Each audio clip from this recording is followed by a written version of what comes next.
নির্বাচক নিপুণের চমক, আবারও জাতীয় দলে ফিরছেন মাশরাফি ও ইমরুল কায়েস। দারুণ সুখবর দিল প্রধান নির্বাচক নিপুণ। চ্যাম্পিয়ন্স ট্রফির আগে দলে ফিরছেন মাশরাফি ও কায়েস। দর্শক, বিস্তারিত জানুন পুরো ভিডিও জুড়ে।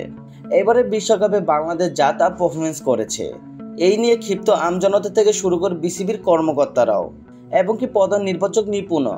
তাই তো চ্যাম্পিয়ন্স ট্রফির আগে প্রধান নির্বাচক নতুন কিছু চমক নিয়ে আসছে। দলের ক্যাপ্টেন্সি করার জন্য মাশরাফিকে এবং ওপেনিং জুটি শক্তিশালী করার জন্য ইমরুল কায়েসের সুযোগ মিলবে।